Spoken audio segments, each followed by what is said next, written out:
this incredible longevity. And yes, it's true, it's Gene's show that brought us all together. It's his vision and it's his optimism about our future despite all the terrible things that were going on at that time. But this phenomenon of this longevity, 40 years, is because of your dedication and your energy and your undying faith in the show.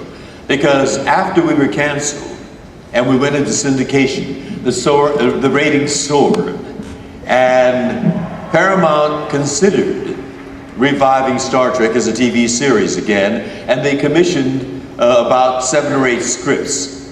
Of course, as you know, that didn't happen. We came back as a cartoon series, but those scripts were still there, and that's the plan that I'm making. I'll talk about those scripts later. But then, 10 years after we were canceled, we came back as a major feature film, which went way over budget and way over schedule. And Paramount said, this is it. Star Trek is too expensive, too complicated. We're only going to do 1 Star Trek movie. It was released. And you fans came and not only supported the box office once, and it was, you know, the opening night, opening weekend was a big, huge grosser. But you came back for a second viewing, and a third viewing, and a fourth viewing. You kept coming back time and again to the same movie, and the box office just exploded. And what? Well, thank you very much. We love you too. But because of that box office, Paramount finally, you know, the ugly head of greed rose up at Paramount. And they said, well, maybe, you know, another movie could be justified. And they did Star Trek: The Wrath of Khan, which captured...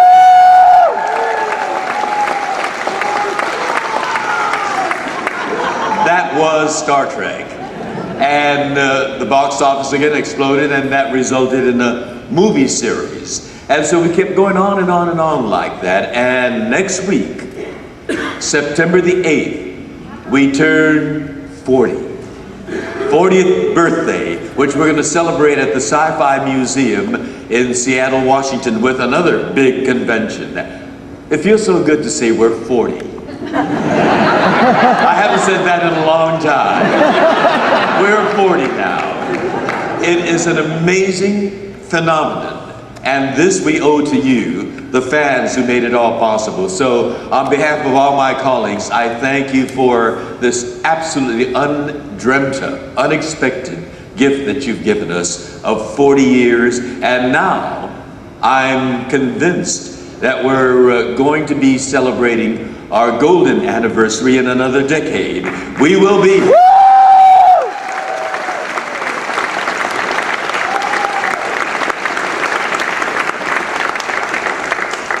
Because a year and a half ago, Paramount made an announcement. The last Star Trek movie, the 10th one, failed at the box office, and Enterprise, the last Star Trek spin-off series, was a cellar dweller as far as ratings go. And so they said, we're not going to do Star Trek anymore. And I thought, fine, well, that eventually was going to happen. You know, everything has its whole span of life. And so this is it, which I thought, you know, back in 1969 when we were canceled, because, you know, well, I mean, you know, movies wrap, TV or plays close, and TV series eventually get canceled. This is all natural, you know, little did I know. And when Paramount announced a year and a half ago that they were not going to do any more Star Trek, I thought, well, finally, you know, it's happened. As it turns out, there are fans. We have reached fans that are very unique. I mean, you know, you guys are really a special group of people, because most people watch TV and they absorb in entertainment and it stops there. But Star Trek fans watch Star Trek and they take that as stimulus, as inspiration, as incentive to get up and do something. And that's how these conventions started. These conventions started with Star Trek fans. Well, when Paramount announced that we're not doing any more Star Trek, these fans decided, oh no, we know better than you do, Paramount.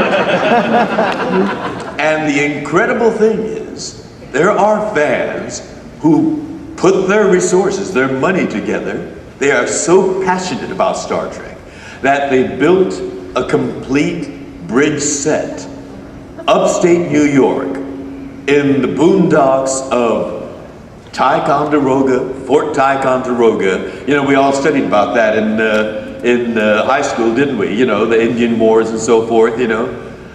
Well, they took over an old automobile showroom, I'm told, or maybe it's a warehouse, and they made that a soundstage and built a replica, an amazing replica, I'm told, I haven't been there yet, of the bridge set. And they started doing their own Star Trek episodes that they wrote and they acted in. And of all science fiction things, they're using the latest medium that we have. They're webcasting it. And it is done so well that it has inspired and impressed people in the industry. And a director who's done many sci-fi shows, Battlestar Galactica, Stargate and others, Mark Zickery, said, this is really incredible. Look at the special effects. I want to participate in that. And then he found one of the scripts that Paramount commissioned way back in the 70s when they were talking about reviving Star Trek, a script by a wonderful sci-fi script writer, Michael Reed. And he said, you know, this is a script we want to do. What it involves is essentially Sulu, who gets caught in this, I won't tell you too much, but he gets caught in this energy wave, time warp wave, and he lives 30 years on another planet, which on the Enterprise is only about a minute. So Sulu, the young Sulu that we know from the TV series, ages 30 years and then comes back onto the Enterprise. And from there, the story begins. Well, when the story was originally written, the idea was I would play, of course, me back then. And when Sulu comes back 30 years older, I would be aged, you know, makeup to look 30 years older. Well, Mark Zickery said, George Takei can provide his own aging today. And so he came to me and said, here's a script, read it, tell me what you think. I read it and I was deeply moved. It's a very moving story, as well as a fantastic sci-fi idea that the writer came up with, and a very poignant story of human relationships. And so I said, yeah, this is a fantastic script. And, you know, with makeup, I can look 30 years younger. Well, he said, yeah, but we want to keep the wonderful thing that you are right now, unadulterated. You know how directors talk. They flatter you and they said, no, this is what we want, you know, and we can get another young actor to look like you know, we'll make him up. And as it turns out, he's a very good actor. And so I am going to be doing one of these hour webcast series. Yes, we're not going to play at your local movie theaters, nor on your television screen. We're going to be playing at your local computers and on your laptop.